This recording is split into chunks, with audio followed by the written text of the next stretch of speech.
Olá pessoal, sejam todos bem-vindos, a mais uma videoaula sobre o curso de aritmética básica.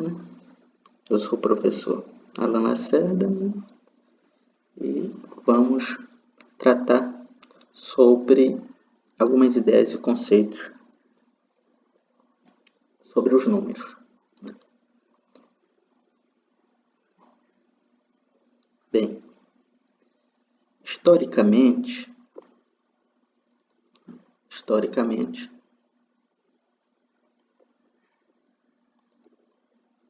a matemática começou com um conjunto de números naturais, ou inteiros positivos, em que temos as operações de adição e subtração. Mais tarde, este conjunto foi estendido com a adição de zero e os inteiros negativos, dando assim ao conjunto dos números inteiros.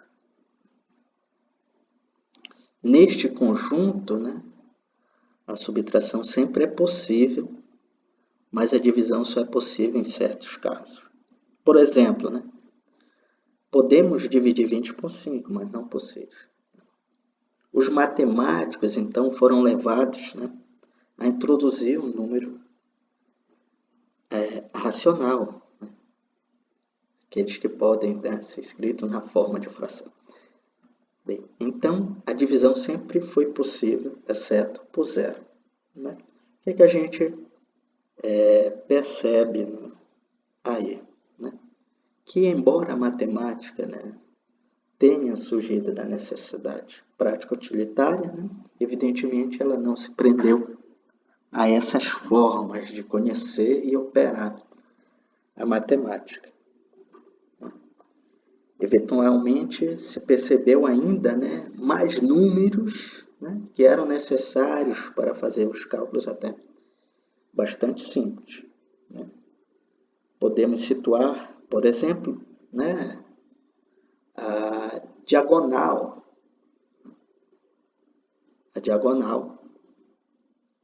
de um quadrado unitário. Bem, a diagonal de um quadrado, ela é expressa de unitário, ela expressa o número, raiz de 2, que não pode ser escrita uma forma de fração. Bem, evidentemente, diante desse cenário, os pitagóricos ficaram perplexos com a ideia que há coisas como segmentos de retas que são incomensuráveis. Para resolver esses problemas, então, os matemáticos introduziram os números irracionais, chegando até ao conjunto dos números reais. O que a gente observa aí? A necessidade da própria matemática, embora tenha emergido das necessidades práticas utilitárias, mas é uma necessidade da construção da própria matemática. Inclusive, vamos aqui nos reportar a outros vídeos, que situa se a matemática foi descoberta ou inventada. É bem interessante esses diálogos para situar essas abordagens. Bem, então frisamos aqui nesse primeiro resumo os levantamentos sobre resultados dos conjuntos de números reais e alguns subconjuntos que são importantes.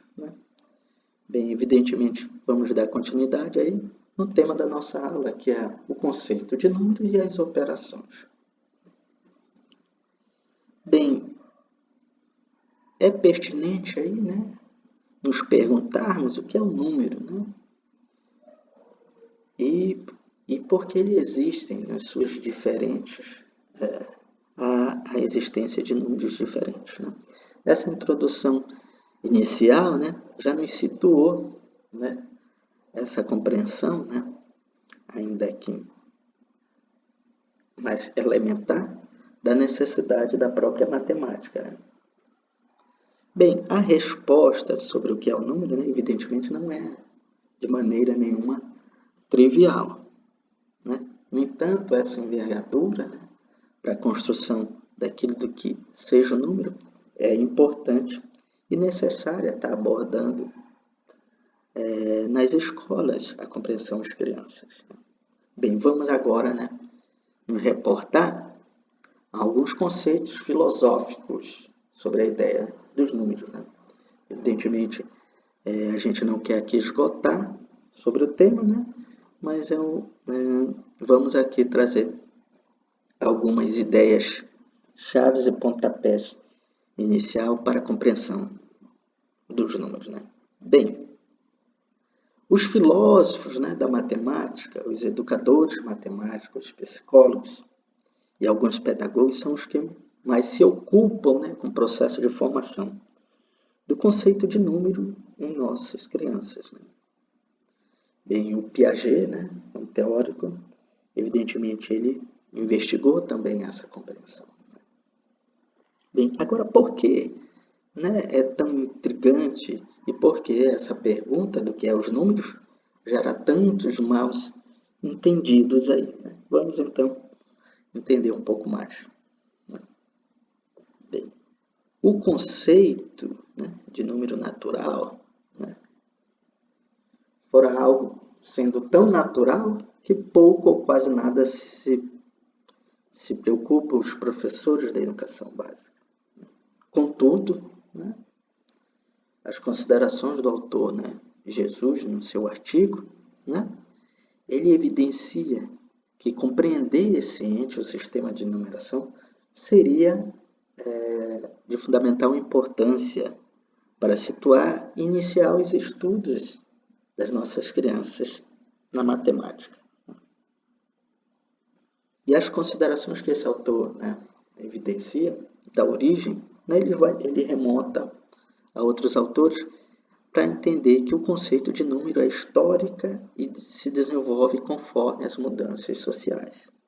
Para o autor Guedes, as propriedades de um número consistem nas suas relações com outros números.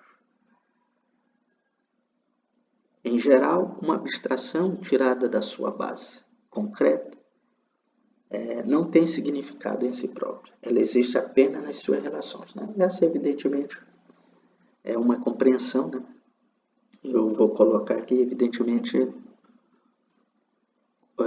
outros conceitos, outras envergaduras para a gente poder entender, né, as dificuldades sentidas, bem como os anseios aqui do que se queria para se ter uma noção dos números, né? Evidentemente, essas relações, né,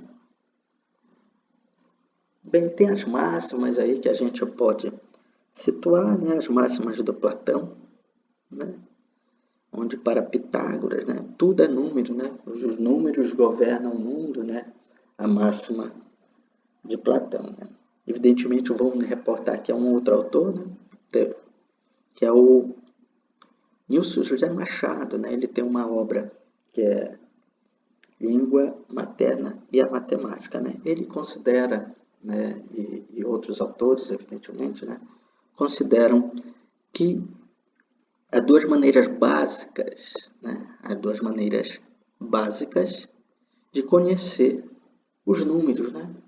Evidentemente, né, tem outras correntes também filosóficas aí, né, que podemos situar, né, mas vamos nos remeter aqui às ideias, né, platônicas e às concepções aristotélicas, né. Vamos ver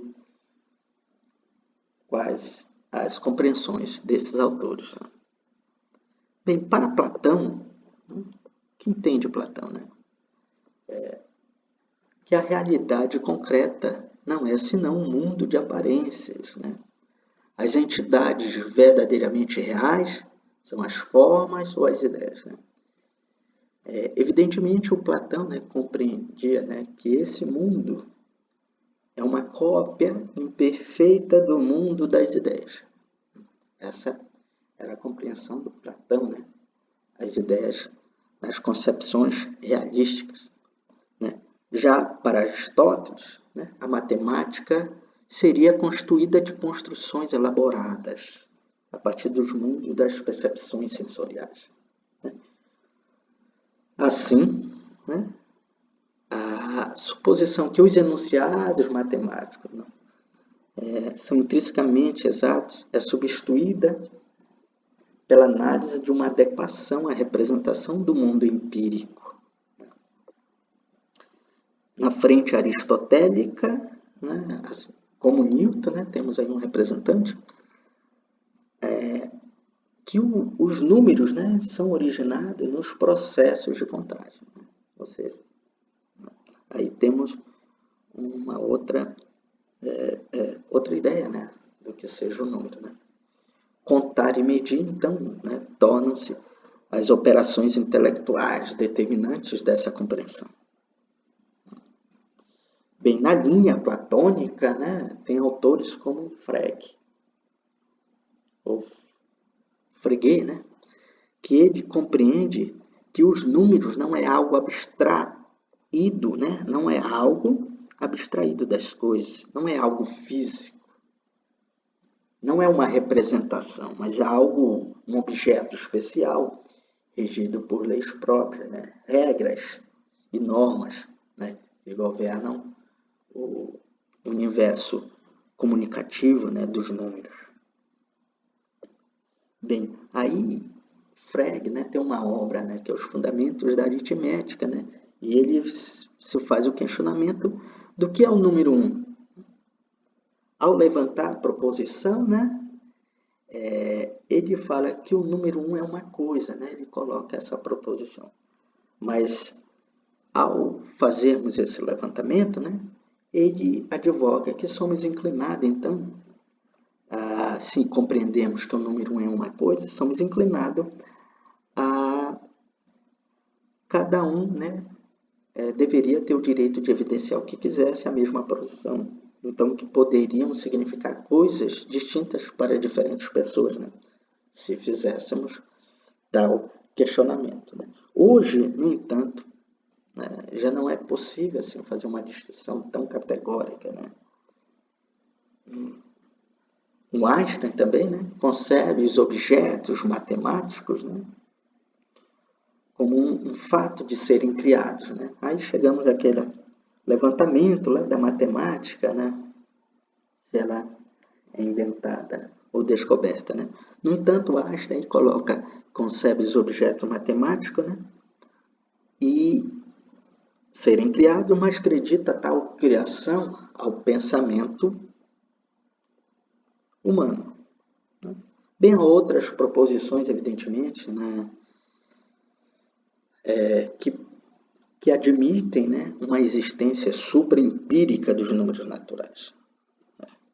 Tem um autor até que fala que Deus fez os números inteiros e todo o resto é trabalho do homem. Né? Tem uma relação também, né, aí com a religião, né, em que os filósofos, né, eram também inclinados, né, a essa concepção mística do que eram os números. Né? Então, situamos a matemática, né, como um produto do cérebro humano. Né? É uma das conclusões até de alguns autores, né, que chegam. E elas são feitas por homens que vivem em sociedade. Né? Bem, temos também um grande teórico, né, que é o Ludwig Wittgenstein, né, que ele afirma que a matemática é concebida como uma atividade. Né. Bem, então deveríamos aí lidar, né, com ideias de forma, né, como as crianças. Né, e também tem muito condicionado, né, no nosso seio, né, de compreensão do número, sua elaboração conceitual, né, está mais ligado às operações, né, e às formas. Né. Evidentemente, todo o campo dessa ciência é indispensável, né, para a atuação humana, seja na ciência pura, seja na ciência aplicada ou tecnológica, né? O desenvolvimento de técnicas aí, né? Em particular, né? Bem, e por aqui, né, a gente fica com essa apresentação, né, sobre alguns conceitos e levantamos aqui alguns questionamentos, né? Beleza? E até a nossa próxima videoaula.